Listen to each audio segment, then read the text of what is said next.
Eksklusibong nakapanayam ng GMA News ang team leader ng isang kandidato sa pagka-mayor sa Metro Manila tungkol sa pamimili ng boto. Kwento niya, mala-networking daw ang kanilang estilo hanggang sa magkaroon sila ng mga tao sa bawat bahay sa mga barangay.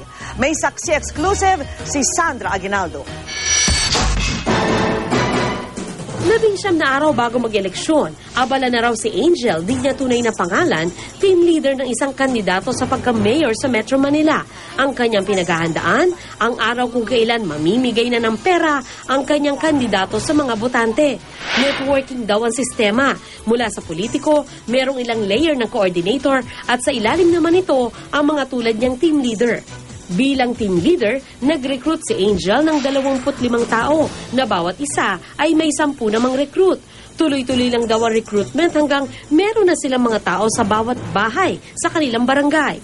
Sa tagal ng sa ilang election na-observe ko yan, money works talaga. Pag nagbagsak ng pera, siguradong nananalo politiko. Lalo na pag yung gano'n na the night before, tsaka pag malaki ang amount, depende sa amount. Para makasiguro, sabi pa ni Angel, bahagya raw tatakutin ang mga tatanggap ng pera. Psychological warfare na gagamitan ng style na, malalaman yan kasi mabibilang yan kahit hindi. Sabi mo, mabibilang yan. Oo. Kahit hindi. Pero ang 56 anyos na si Ana, na 18 anyos pa lang daw ay nagbebenta na ng boto, hindi na raw kailangan takutin. Sagot pa nga raw ng kandidato ang pamasahin niya mula Metro Manila patungong Samar kung saan siya botante. Pero hindi lahat ng nagbayad iboboto niya. Gobernador ng mga 1.5. Hanggang 3. Inahatid kasi bahay-bahay. So paggabi, bago ang eleksyon, inahatid. Sa bahay mismo? Bahay mismo, kakatukin ka ng hating gabi. O kaya nasa presinto ka na, doon ka na sasalubungin. Iba naman si Josie. For sale daw talaga ang kanyang boto sa kandidatong magbibigay ng magandang presyo. Noong una, magkano natanggap mo? 700 po. Yung sumunod na eleksyon? Magkano?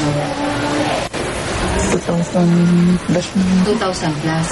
Sa Santa Maria, Ilocos Sur naman, nakuna ng video si re-electionist Mayor Edgar Florendo na nagbibilang ng pera na ipinaabot naman sa mga residente kalakip ng ilang sample ballot. Paliwanag dito ni Florendo, humingi raw ng tulong ang ilang residente kaya niya binigyan ng pera. Sabay sabing sinisiraan lang daw siya ng mga kalaban. They can throw anything to you that is in the kitchen, including the kitchen sink and everything during election time. Ayon sa election lawyer na si Romulo Macalintal, pwedeng makulong ng 1 hanggang 6 na taon ang mga nagbebenta at bumibili ng boto. Ang problema, halos napakahirap patunayan yan. Kailangan talagang makita mo na yung binigyan ay talagang tinanggap niya yung consideration para iboto niya yung nasabing kandidato. Kung hindi naman niya binoto, nasa ng vote buying doon. Kaya naman para kay Macalintal, malaking bagay na automated na ang sistema ng eleksyon sa Pilipinas. Sa ngayon, hindi na makakilala ng mga kandidato kung sinong ibinoto ninyo. Kasi ngayon ay electronic o automated. Sandra Aguinaldo ang inyong saksi.